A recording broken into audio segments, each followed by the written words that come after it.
शिवशक्तिसमारम्भां भास्कराचार्यमध्यमाम् अस्मच्छ्रीनाथपर्यन्तां वन्दे गुरुपरम्पराम् ज्ञानिनामपि चेतांसि देवी भगवती हि सा फलादाकृष्य मोहाय महामाया प्रयच्छति दुर्गे स्मृता हरसि भीतिमशेषजन्तोः स्वस्यै स्मृता मतिमतीव शुभां ददासि दारिद्र्यदुःखभयहारिणि का त्वदन्या सर्वोपकारकरणाय सदार्द्रचित्ता सर्वमङ्गलमाङ्गल्ये शिवे सर्वार्थसाधिके शरण्ये त्र्यम्बके गौरि नारायणि नमोऽस्तु ते शरणागत दीनार्तपरित्राणपरायणे सर्वस्यार्तिहरे देवि नारायणि नमोऽस्तु ते सर्वस्वरूपे सर्वेशे सर्वशक्तिसमन्विते भयेभ्यस्त्राहि नो देवि दुर्गे देवि नमोऽस्तु ते रोगानशेषानपहंसि तुष्टारुष्टा तु कामान् सकलानभीष्टान् त्वामाश्रितानां न विपन्नराणां त्वामाश्रिताह्याश्रयतां प्रयान्ति सर्वाबाधाप्रशमनं त्रैलोक्यस्याखिलेश्वरि एवमेव त्वया कार्यमस्मद्वैरिविनाशनम् ॐ good evening everyone Okay, so we'll go with the review. I know some people are not able to join. I've told them to send me their recording separately. But Inniki, I think Jaya, what the menu you are doing it, right? And then whoever is not there, if any of you want to do their portion, feel free to pick it when their slot comes and do it. If nobody is going to do it, I will do their portion. So we have a continuity. Okay. All right. So we'll start from fifth chapter. I think Priya, you are the one starting it off.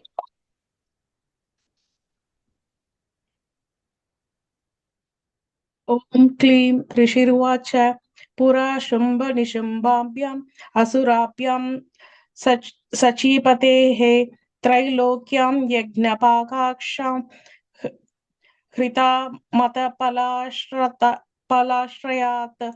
तवेव सूर्यतां तत्त्वत् अधिकारं तदैत्वं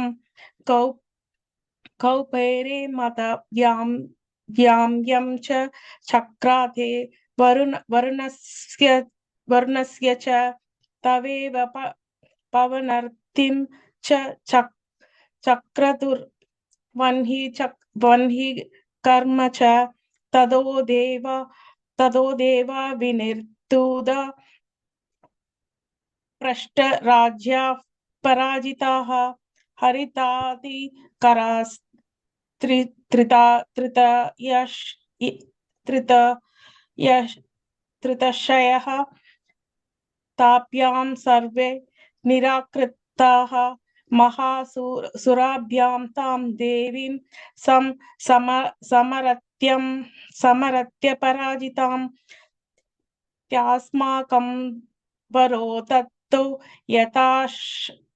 यथाशब्दु यशाबत्सु स्मृता किलाः भवतां न शायिष्यामि तत्क्षणात् परमापदः इति कृत्वा मतिं देव हिमवत्वं नकेश्वरं जग्मुः ततो देवीं विष्णुमायां प्रतिष्ठुवुः देवा उवाच नमो देव्यै महादेव्यै शिवायै सततं नमः प्रकृत्यै पत्रायै नियताः प्रणता समतां रौद्रायै नमो नित्यायै गौर्यै तात्रै नमो नमः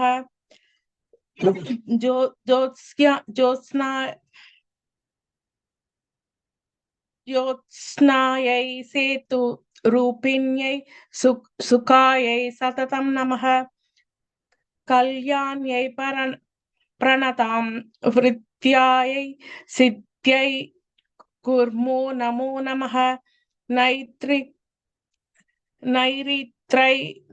नैरित्रै पुप्रीतां लक्ष्मै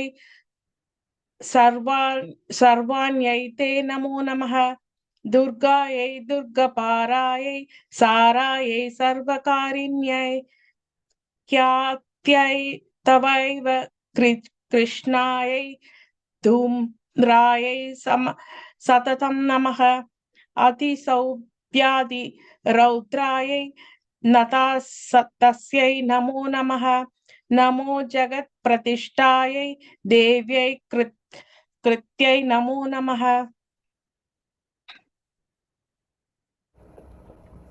Just curious, Rajesh ji, 13 முடிஞ்சிருக்கு இப்போ, but then 16th next போறது, but that's what it says as 14th. So It's 14. Remember, now because I told you it's three stanzas. Each of those are 3 stanzas. So 14, 15, 16 is one stanza. அதனாலதான் அந்த 46. oh, okay. I got confused. Okay. या देवी सर्वभूतेषु विष्णुमायेति शप्तिता नमस्तस्यै नमस्तस्यै नमस्तस्यै नमो नमः या देवी सर्वभूतेषु चेतनेत्यपि दीयते नमस्तस्यै नमस्तस्यै नमस्तस्यै नमो नमः या देवी सर्वभूतेषु बुद्धिरूपेण संस्थिता नमस्तस्यै नमस्तस्यै नमस्तस्यै नमो नमः या देवी सर्वभूतेषु निद्रारूपेण संस्थिता नमस्तस्यै नमस्तस्यै नमस्तस्यै नमो नमः या देवी सर्वभूतेषु क्षुधारूपेण संस्थिता नमस्तस्यै नमस्तस्यै नमस्तस्यै नमो नमः या देवी सर्वभूतेषु छायारूपेण संस्थिता नमस्तस्यै नमस्तस्यै नमस्तस्यै नमो नमः या देवी सर्वभूतेषु शक्तिरूपेण संस्थिता नमस्तस्यै नमस्तस्यै नमस्तस्यै नमो नमः या देवी सर्वभूतेषु तृष्णारूपेण संस्थिता नमस्तस्यै नमस्तस्यै नमस्तस्यै नमो नमः या देवी सर्वभूतेषु क्षान्तिरूपेण संस्थिता नमस्तस्यै नमस्तस्यै नमस्तस्यै नमो नमः या देवी सर्वभूतेषु जातिरूपेण संस्थिता नमस्तस्यै नमस्तस्यै नमस्तस्यै नमो नमः या देवी सर्वभूतेषु लज्जारूपेण संस्थिता नमस्तस्यै नमस्तस्यै नमस्तस्यै नमो नमः या देवी सर्वभूतेषु शान्तिरूपेण संस्थिता नमस्तस्यै नमस्तस्यै नमस्तस्यै नमो नमः या देवी सर्वभूतेषु श्रद्धारूपेण संस्थिता नमस्तस्यै नमस्तस्यै नमस्तस्यै नमो नमः Sorry. Oh, 46 வரைக்கும் தான். Sorry, my bad.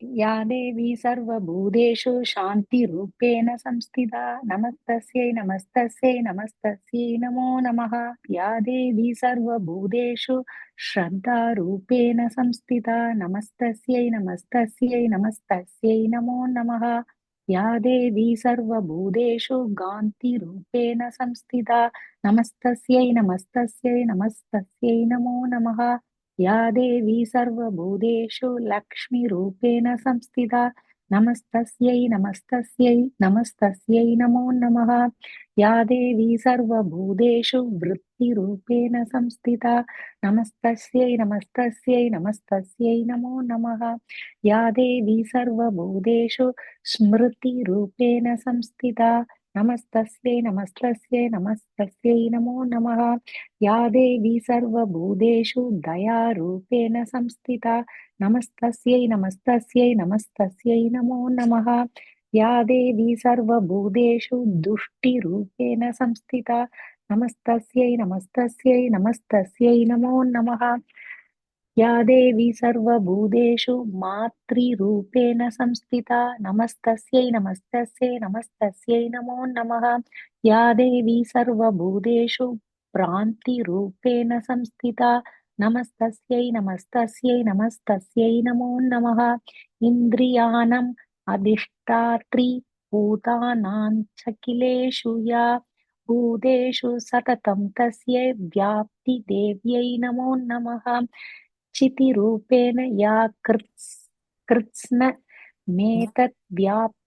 स्थिता जगत् नमस्तस्यै नमस्तस्यै नमस्तस्यै नमो नमः। सुतासुरैः पूर्वमभीष्टसंश्रया तथा सुरेन्द्रेण दिनेषु सेविता करोतु सा नः शुभहेतुरीश्वरी शुभानि भद्राण्यभिहन्तु चापदः या साम्प्रतं छोडदैत्यतापितैः अस्माभिरीशा च सुरैर्नमस्यते या च स्मृता तत्क्षणमेव हन्ति नः सर्वापदो भक्तिविनम्रमूर्तिभिः। ऋषिरुवाच एवं सवादियुक्तानां देवानां तत्र पार्वती स्नातुमभ्याययौ तो ये जानव्या नृपनन्दना सा ब्रवीतान् सुरान् भवद्भिः सूयतेऽत्र का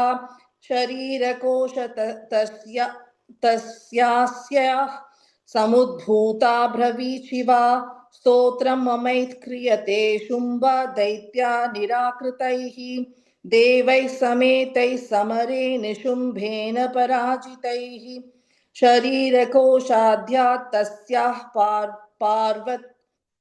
पार्वत्या निःसृताम्बिका कौशिकीति समस्तेषु तथो लोकेषु गीयते तस्यां विनिर्गतायां तु कृष्णाभूत् सापि पार्वती कालिकेति समाख्याता हिमाचलकृताश्रया ततोऽम्बिकां परं रूपं बिभ्राणां सुमनोहरं ददर्श चण्डो मुण्डश्च भृत्यौ शुम्भनिशुम्भयोः ताभ्यं शुम्भाय चाख्याता सातीव सुमनोहरा काप्यास्ते श्रीमहाराज भाष्यन्ति हिमाचलं नैव तादृक् क्वचित् रूपं दृष्टं केनचित्तुत्तमं ज्ञातां प्यासौ देवि गृह्यतां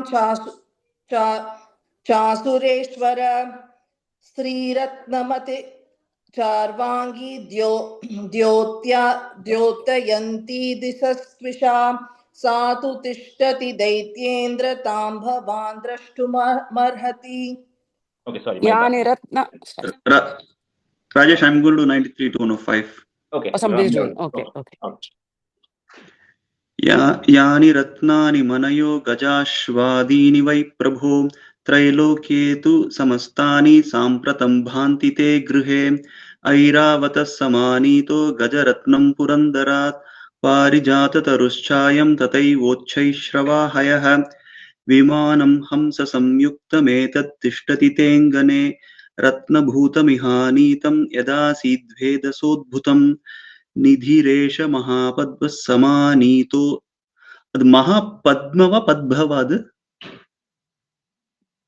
निधिरेश निधिरेश महापद्मस् पद्मस् ओके निधिरेश महापद्मः समानीतो धनेश्वरात् किञ्जल्किनीं ददौ चाब्धिर्मालां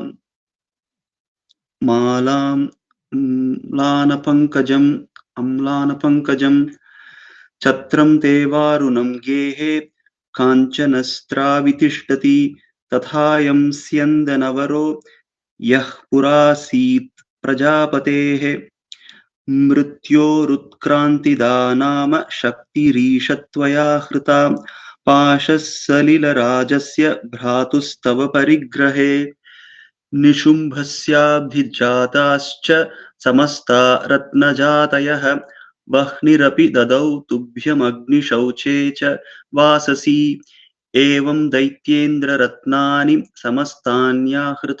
समस्तान्याहृतानि ते स्त्रीरत्नमेषा कल्याणी त्वया कस्मान्न गृह्यते ऋषिरुवाच निशम्येति वचः शुम्भः स तदा चण्डमुण्डयोः प्रेषयामास सुग्रीवं दूतं देव्या महासुरम् इति चेति च वक्तव्या सा गत्वा वचनान् मम यथा चाभ्येति सम्प्रीत्या तथा कार्यं त्वया लघु स तत्र गत्वा यत्रास्ते शैलोद्देशेति शोभने सा देवी तां ततः प्राह श्लक्ष्णं मधुरया गिरा दूत उवाच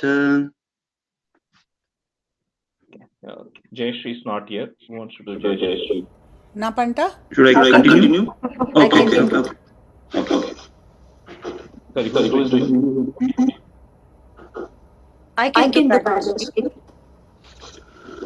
One of you do Jayashree, one of you do Sri Rams. I'm sorry, there is a lot of echo.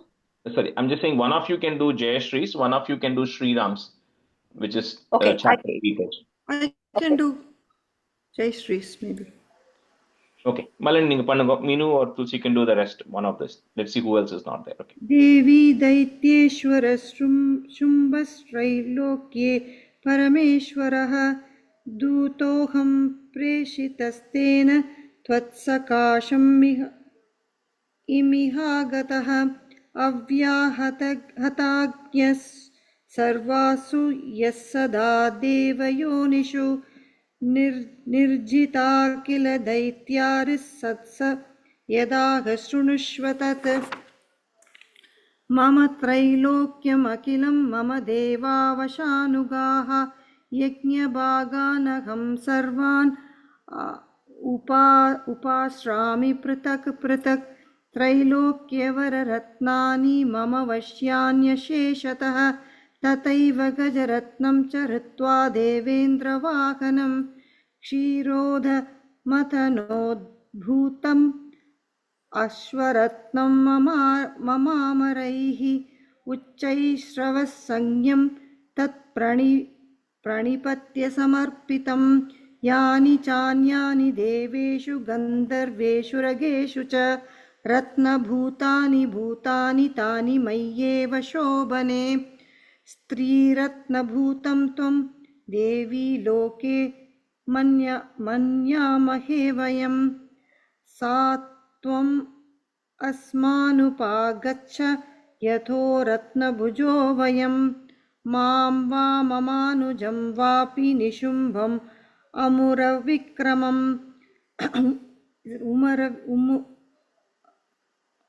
निशुम्भम् उरुविक्रमं भजत्वं सञ्चलापाङ्गी रत्नभूतासि वै यतः परमैश्वर्यमतुलं प्राप्स्यसे मप्तरिगृहात्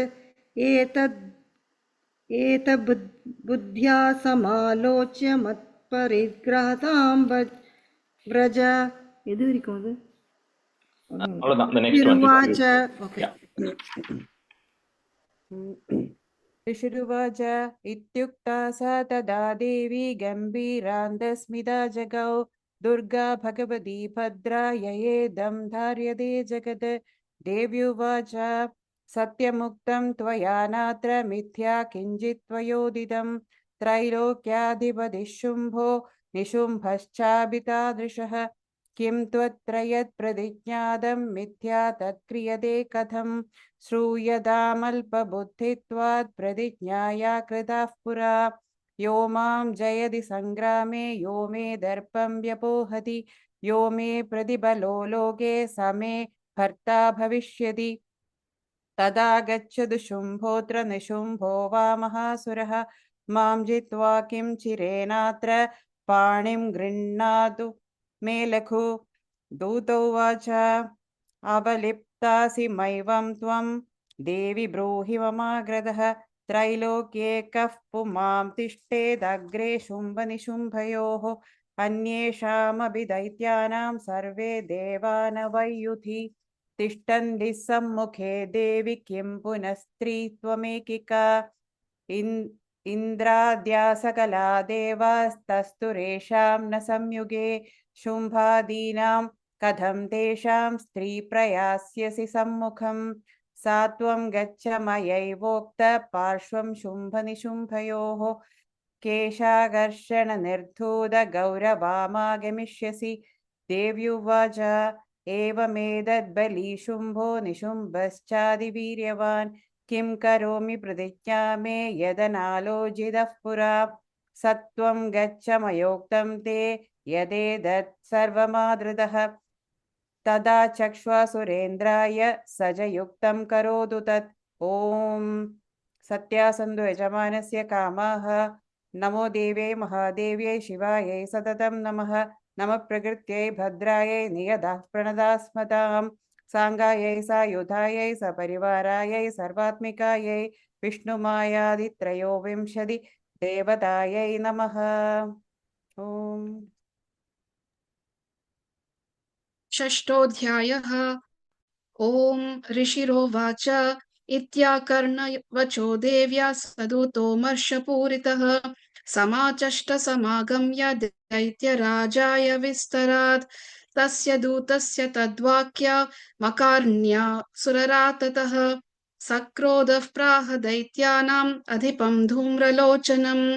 हे धूम्रलोचना शुत्वं स्वसैन्यपरिवारितः तमानया बलादुष्टां केशाकर्षणविप्लवां तत्परित्राणदः कश्चिद् यदि वोत्तिष्ठते परः स हन्तव्यो मरो वापि यक्षो गन्धर्व एव वा।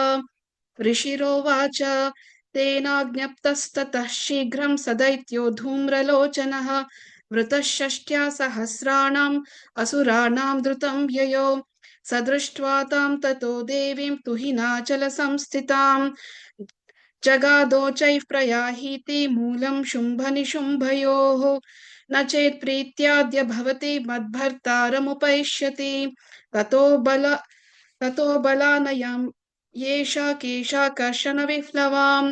देव्योवाच दैतेश्वरेण प्रहितो बलवान् बलसंवृतः बलानयसि मामेवं ततः किं ते करोम्यहम्।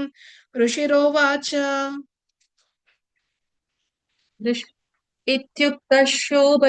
इत्युक्तः शोभ्यदावत्त ताम् असुरो धूम्रलोचनः हुङ्कारेणैव तं भस्म सा चकाराम्बिका ततः अत क्रुद्धं महासैन्यम् असुराणां तताम्बिकाम् ववर्ष सायकैस्तीक्ष्णैः तथा शक्तिपरश्वदैः ततो दुतस्ततः कोपात् कृत्वा नादं सुभैरवम् पपातासुरसैन्यानां सिंहो देव्या स्ववाहनः काञ्चित् करप्रहारेण दैत्यानास्येन चापरान् आक्रम्य चादरेणान्यान् स जगाम महासुरान् केषाञ्चित् पाटयामास नैकेश कोष्टानि केसरी तथा तलप्रहारेण शिम्रासि कृतवान् पृथक्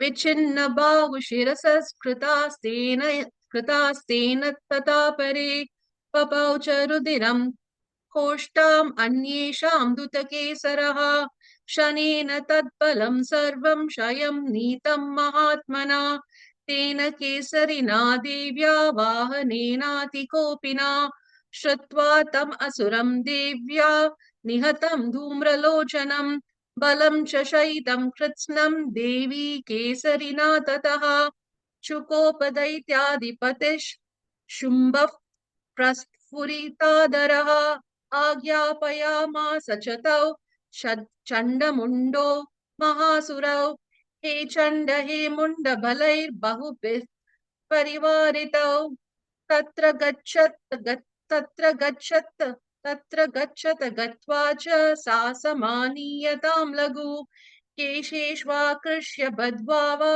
यदि वस् संशयो युधि तथा शेषायुधैः सर्वैरसुरैर्विनि हन्यताम् तस्यां हतायां दुष्टायां सिंहे च विनिपातिते शीघ्रम् आगम्य तां बद्ध्वा गृहीत्वा तामताम्बिकाम् ॐ सत्या सन्तु यजमानस्य कामाः ॐ नमो देव्यै महादेव्यै शिवायै सततं नमः नमः प्रकृत्यै भद्रायै नियता प्रणता स्मतां साङ्गायै सायुधायै सपरिवारायै सर्वात्मिकायै शान्त्यै शताक्ष्यै धूम्राक्ष्यै नमः। ॐ ऋषिरुवाच आज्ञातस्ते ततो दैत्य षण्डमुण्डो पुरोकमाः चतुरङ्गबलो भेदा ययुरप्युत्यदायुताः ददृष्टे ततो देवीम् ईषदासां व्यवस्थितां सिंहस्योपरि शैलेन्द्रशृङ्गे मखति काञ्चने ते दृष्ट्वा तं समाधूतम् उद्यमं चक्रुरुद्यताः आकृष्टचापासितरास्तदान्ये तत्समीपकाः ततः कोपं चकारोश्चैरम्बिका तानरीन् प्रति कोपेन चास्य वदनं मषी वर्णमभूत् तथा भ्रुकुटिकुटिला तस्य ललाटपलकादृतं कालीकरालवदना विनिष्क्रान्तासि पाशिनी विचित्रकट्वाङ्गगदरा नरमाला विभूषणा द्वीपी शर्म परिताना क्षुक्षमांसातिभैरवा अधिविस्तारवदना जिह्वा ललनभीषणा निमग्नरत्ननयना नादापूरितदिङ्मुखा सा वेकेनापि पतिता कादन्याति महासुरान् सैन्ये तत्र सुरारीणाम् अभशयत तत्फलम् पार्श्वनिग्राङ्कुशग्राही योधकण्डासमन्वितान् समादायकहस्तेन मुखे शिक्षेपवारणान् तथैव योधं दुरकैरथं सारथिना सह निक्षिप्य वक्त्रे दशनैः सर्वयन्त्यति भैरवम् एकं जग्राह केशेषु ग्रीवायामतसाबरम् पादेनाक्रम्य सैवान्यम् उरसान्यम् अपोदयत् दैर्मुक्तानि च शस्त्राणि महास्त्राणि तथासुरैः मुखेन जग्राहरुषा दशनैर्मदितान्यपि परिणाम तत्बलं सर्वम् असुराणां दुरात्मनां ममृतापक्ष यश्चान्य नन्यां च ताडयत् तथा असिना निहताः केचित् कट्वाङ्गताडिताः जग्मुर्विनाशमशुरा तन्दाग्रापि हतास्तथा क्षणेन फलं सर्वमशुराणां निपातितं दृष्ट्वा चण्डोऽभिदुद्राव तां कालीमतिभीषणां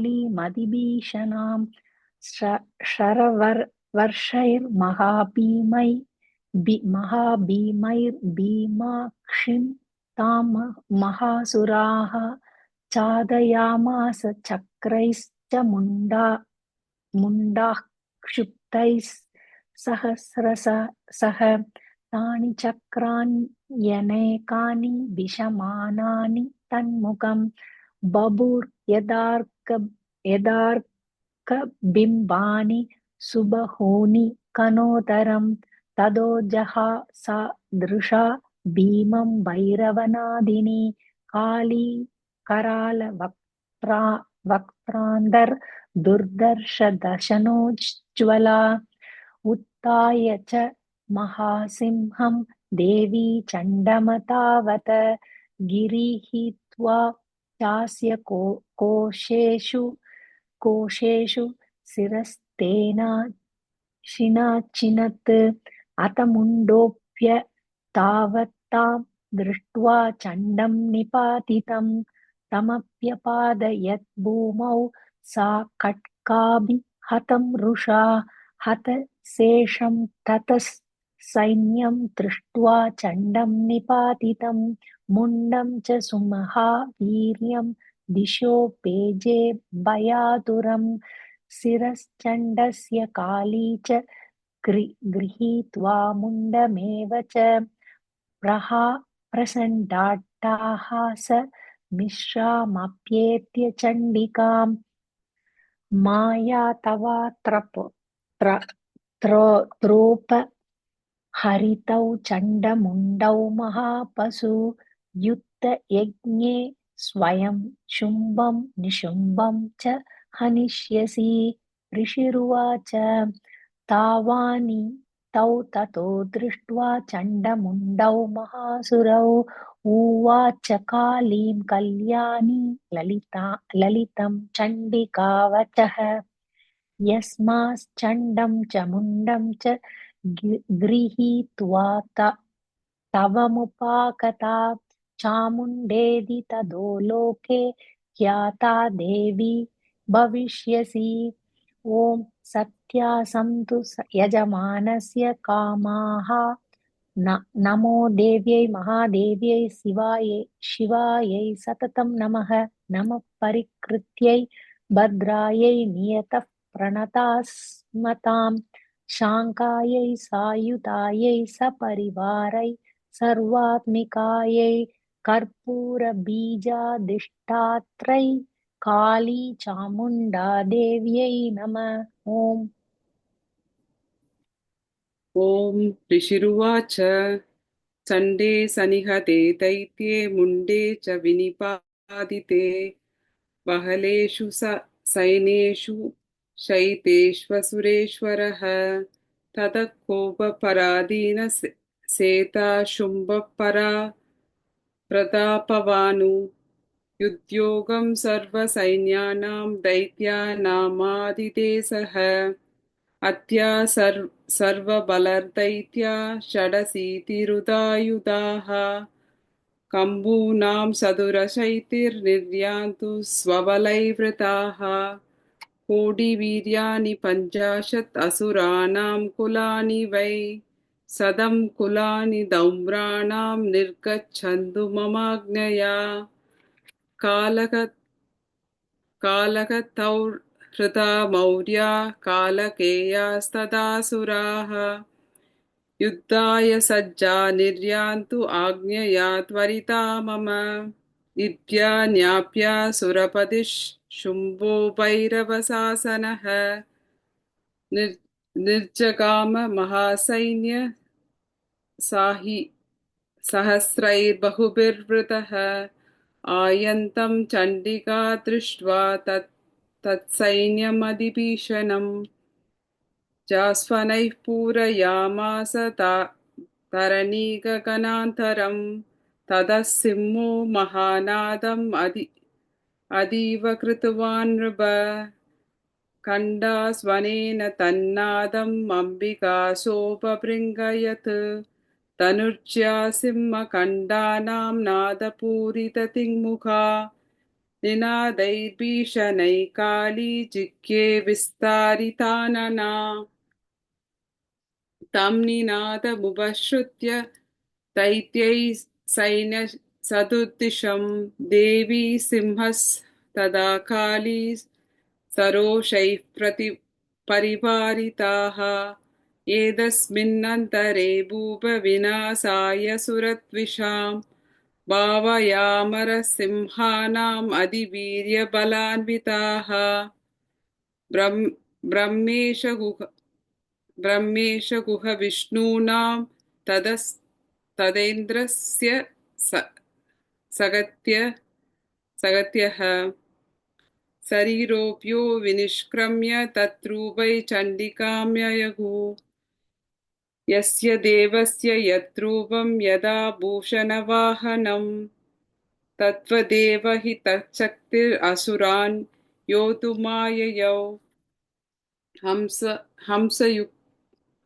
हंसयुक्तविमानाग्रे साक्षसूत्रकमण्डलः आयता ब्रह्माणशक्तिर्ब्रह्माणि सापि दीयते माहेश्वरी वृषारूढा त्रिशूलवरधारिणी महाहिवलया प्राप्ता चन्द्ररेखा विभूषणा कौमारी शक्तिहस्ता च मयूरवरवाहना योध्यम् अभ्याययो दैत्यान् अम्बिका गुहरूपिणी तथैव वैष्णवी शक्तिर्गुरुडोपरि संस्थिता शङ्खचक्रगदा शार्ङ्गखड्गहस्तभ्युपाययौ यज्ञवाराहम् अतुलं रूपं या बिभ्रतो हरेः शक्तिः साप्याययौ तत्र वाराहिं बिभ्रती तनुं नारसिंहीं नृसिंहस्य बिभ्रती सदृशं वपुः प्राप्ता तत्र शटाक्षेपक्षिप्तनक्षत्रसंहति वज्रहस्ता तथैवैन्द्री गजराजोपरि स्थिता प्राप्ता सहस्रनयना यथा शक्रस्तथैव सा ततः परिवृतस्ताभिर्ईशानो देवशक्तिभिः हन्यन्तम् असुरा शीघ्रं मम प्रीत्याह चण्डिकां ततो देवे शरीरात्तु विनिष्क्रान्तातिभीषणा चण्डिका शक्तिरत्युग्रा शिवा शतनिनादिनी सा चागधूम्रजटिलम् ईशानाम् अपराजिता दूतत्वं गच्छ भगवन् पार्श्वं शुम्भनिशुम्भयोः ब्रूहि शुम्भं निशुम्भं च दानवावतिर्गर्वितौ येन चान्ये दानवास्तत्र युद्धाय समुपास्थिताः त्रैलोक्यमिन्द्रो लभतां देवा सन्तु हविर्भुजः यूयं प्रातः पातालं यदि जीवतुमिच्छथ बलाबले पादच्चेद्भवन्तो युद्धकाङ्क्षिणः तथा गच्छद तत्यन्तु मिच्छावाः पिशितेन वः यतो नियुक्तो दौत्येन तया देव्या शिवः स्वयं शिवदूतिति लोके मिंस्ततसाख्यातिमागता तेऽपि श्रुत्वा वचो देव्या शर्वाख्यातं महासुराः अमर्षा पूरिता जग्मुर्यत्र कात्यायनी स्थिता ततः प्रथममेवाग्रे शरशक्तृष्टिवृष्टिभिः ववर्षुरुद्ध तामर्शास्तां देवीमरारयः सा च तान् प्रहितान् बाणान् शूलशक्तिर्परश्वधान्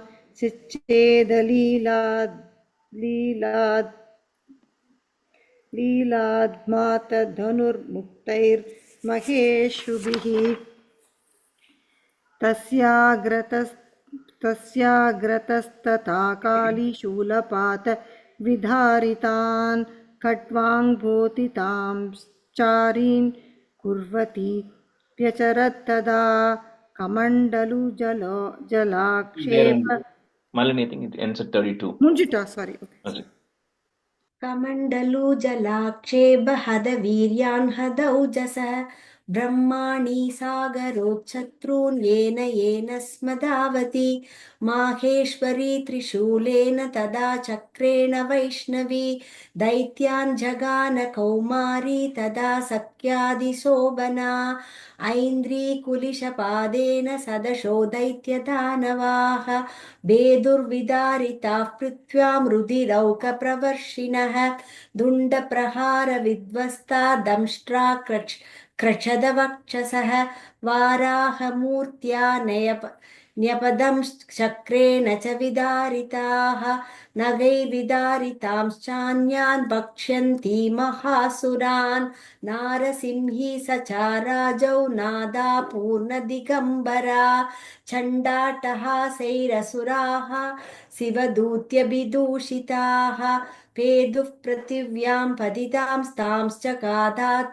साधता इति मातृगणं कृतं मर्दयन्तं महासुरान् दृष्ट्वाभ्युभायैर्विविधैर्नेषुर्देवारिसैनिकाः पलायनपरान् दृष्ट्वा दैत्यान् मातृगणार्तितान् योद्धुमव्याययो कृतो रक्तबीजो महासुरः रक्तबिन्दुर्यथा भूमौ पतत्यस्य शरीरतः समुत्पतति मेदिन्यां तत्प्रमाणस्तथासुरः ययुधे च कदा पाणिरिन्द्रभक्त्या महासुरः ततश्चैन्द्री स्ववज्रेण रक्तबीजमदाडयत् कुलिशेन हदस्याशु बहुशुश्रावशोणितं समुद्धस्तुस्तथा एतास्तत्रूपास्तत्पराक्रमाः यावन्दः पतितास्तस्य क्षीररातक्तबिन्दवः धावन्दः पुरुषा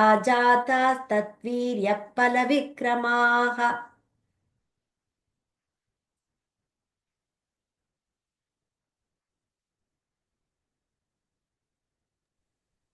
Shanti, I think you're going till 48. Oh, sorry. Okay.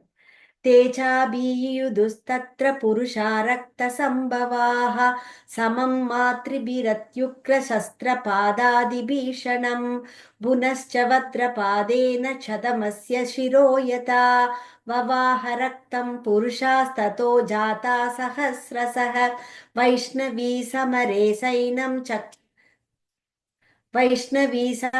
चैनं शक्रेणाभिजगानः कदया ताडयामास ऐन्द्रीदमसुरेश्वरम् वैष्णवी चक्रभिन्नस्य रुधिरस्रावसम्भवैः सहस्रशो जगद्व्याप्तं प्रमाणैर्महासुरैः.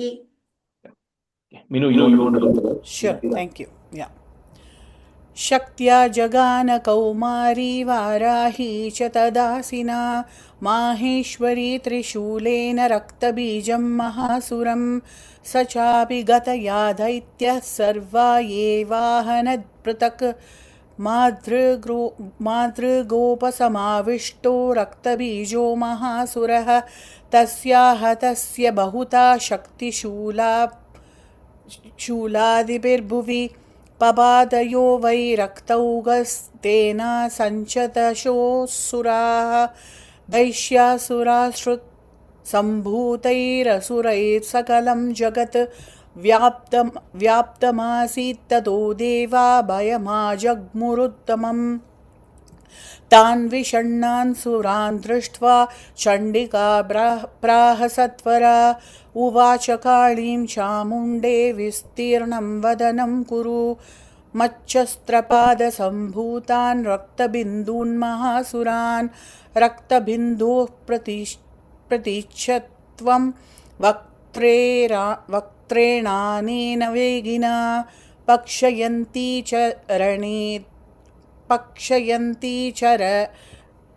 पक्षयन्ती चररणे तदुत्पन्नान् महासुरान् एवमेष क्षयं दैत्यः क्षीणरक्तो गमिष्यति पक्ष्यमाणास्त्वया चोग्रा न चोत्पत्स्यन्ति चापरे इत्युक्त्वा तां ततो देवी शूलेनाभिजगानतम् मुखेन काली जगृहे रक्तबीजस्य शोणितम् ततो सा वा जगानाथ गतया तत्र चण्डिकां न चास्या वेदनां चक्रे गदापादोल्पिकामपि तस्याः तस्य देहात् तु बहुशुश्रावशोणितं यतस्ततस्तद्वक्त्रेण चामुण्डा प्रतीच्छति मुखे समुद्गता येस्य रक्तपादान् महासुराः दांश्चकादाद चामुण्डा बभौ तस्य च शोणितं देवी शूलेन वज्रेण पाणैरसभिर्रिष्टिभिः जगान रक्तबीजं तं चामुण्डाभीतशोणितं सपपादमहीपृष्ठे शस्त्रशङ्खसमाहतः निरक्तश्च महीबालरक्तबीजो महासुरः तदस्ते हर्षमधुलमवापुस्त्रिदशा नृप तेषां मातृगणो जाता ननर्दासृङ्मदोत्ततः सत्यासं तु यजमानस्य कामा नमो देव्यै महादेव्यै शिवायै सततं नमः नमः प्रकृत्यै भद्रायै नियताः प्रणतास्मतां शाङ्गायै सायुधायै सपरिवारायै सर्वात्मिकायै अष्टमातृका सहितायै रक्ताक्ष्यै देव्यै नमः ॐ नवमोऽध्यायः। ॐ राज उवाच विचित्रमिदमाख्यातं भगवन् भवता मम देव्याश्चरितमाहात्म्यं रक्तबीजवधाश्रितं भूयश्चेष्टाम्यहं श्रोतुं रक्तबीजे निपातिते चकार शुम्भो यत्कर्म निशुम्भश्चादिकोपनः ऋषिरुवाच चकार कोपमधुलं रक्तबीजे निपातिते शुम्भाशुरो निशुम्भश्च हतेक्ष्वग्नेषु चाहवे अन्यमानं महासैनं विलो यामर्षम् उद्वहन् अभ्यधावन् निशुम्भोध मुख्ययासुरसेनया तस्याग्रदस्तदाभृष्टे पार्श्वयोश्च महासुराः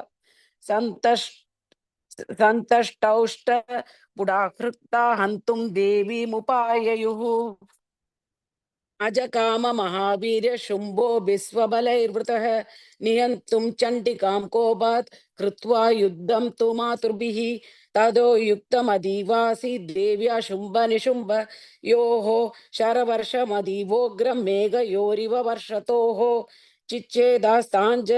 ताञ्जरांस्ताभ्यां चण्डिका स्वशरोत्करैः ताडयामास चङ्गेषु शस्त्रौ गैर सुरेश्वरौ निशुम्भो निशितं खड्गं चर्मचादाय शुप्रभम् अदाडयन् मूर्ध्नि सिंहं देव्या वाहनमुत्तमं ताडिदे वाहने देवी क्षुरप्रेणासिमुत्तमं निशुम्भस्याशु चिच्चेद चर्मचाभ्यष्टचन्द्रकं चिन्ने चर्मणि खड्गे च शक्तिं चिक्षेप सोऽसुरः तामप्यस्य द्विधा चक्रे चक्रेणाभिमुखा गदां कोपात्मादो निशुम्भोदशूलं जग्राहतावनः आयातं मुष्टिपादेन देवी तच्चाभ्यचूर्णयत् आविध्यातकतां सोऽपि चिक्षेप चण्डिकां प्रति सापि देव्या त्रिशूलेन भिन्ना भस्मत्वमागता ततः परुषहस्तं तमायान्तं दैत्यपुङ्गवम् आहत्य देवी बाणौगैरपातयत भूतले तस्मिन्नीपतिते भूमौ निशुम्भे भीमविक्रमे भ्रातर्यतीव संक्रुद्धः प्रययौ हन्तुमम्बिकां सरतस्तस्ताद्युच्चैर्गृहीत परमायुधैः भुजैरष्टाभिरतुलैर्व्याप्याशेषं बभौ नभः तमायान्तं समालोक्य देवी शङ्खमवादयत् ज्याशब्दं चापि धनुश्चकारातीव दुस्सहं पूरयामास ककोभो निजकण्ठास्वनेन च समस्तदैत्यसैन्यानां तेजो वदविधायिना ततः सिंहो महानादैस्त्याजितेभ महामदैः पूरयामास गगनं गां तथैव दिशो दश ततः काली समुत्पत्य गगनं क्ष्मामताडयत् कराभ्यां तन्निनादेन प्राक्स्वनास्तेति रोहिताः अट्टाटहासमशिवं शिवदूती चकारः तैर्शब्दैरसुरास्त्रेषु शुम्भः कोपं परय्ययो दुरात्मां तिष्ठेति व्याजहाराम्बिका यदा तदा जयेत्यभिहितं देवैराकाशसंस्थितैः शुम्भेनागत्य या शक्तिर्मुक्ता ज्वालाधिभीषणा आयान्ति वह्नि कूटाभासा निरस्ता महोल्कया सिंहनादेन शुम्भस्य व्याप्तं लोकत्रयान्तरं निर्गातानिस्वनो घोरोजितवान् नवनीपते शुम्भमुक्ताञ्चरान् देवी शुम्भस्तत्प्रहिताञ्चरान् चिच्छेद स्वशुरैरुग्रैः शतशोतसहस्रशः ततः सा चण्डिका क्रुद्धा शूलेनाभिजगानतं सा तदा बिहतो भूमौ मूर्छितो निपपातः ततो निशुम्भः सम्प्राप्य चेतनामात्तकार्मुकः आजगान शरैर्देवीं कालीं केसरिनं तथा पुनश्च कृत्वा बाहूनामयुतं धनुजेश्वरः चक्रायुधेन दिदिचश्चादयामास चण्डिकां ततो भगवती क्रुद्धा दुर्गा दुर्गतिनाशिनी चिच्छेदतानि चक्राणि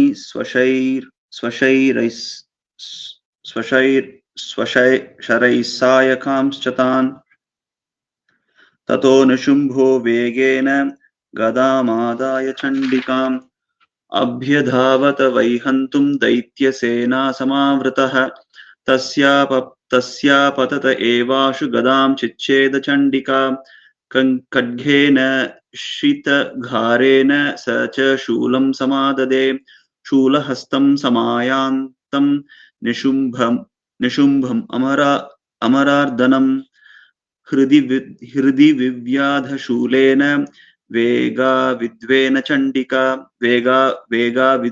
चण्डिका भिन्नस्य तस्य शूलेन हृदयान्निसृतोपरः महाबलो महावीर्यस्तिष्ठेति पुरुषो वदन् तस्य निष्क्रामतो देवी प्रहस्य स्वनवत्ततः शिरश्चिच्छेदखड्गेन ततो सावपतद्भुवि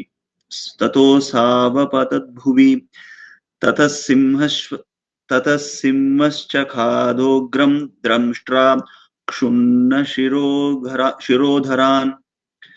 असुरांस्तांस्तथा काली शिवदूती तथा परान् कौमारी शक्तिनिर्भिन्नाः केचिन्नेषुर्महासुराः ब्रह्माणि मन्त्रपूतेन तोयेनान्ये निराकृताः माहेश्वरी त्रिशूलेन भिन्नाः पेतुस्तथा परे Varahi तुण्डघातेन केचिच्चूर्णीकृता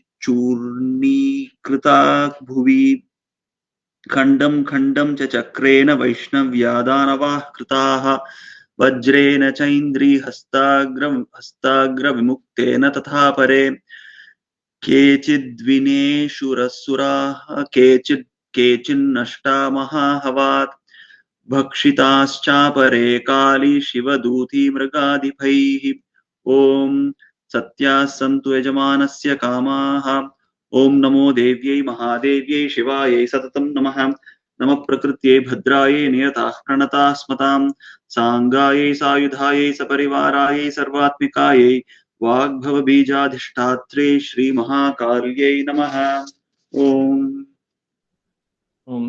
Okay, thanks everyone. We'll end the class here today. Hari Om Shri Gurubhyo Namaha. Okay. See you all next class. Thank you, Rajesh. Thank you. Thank you, Rajesh.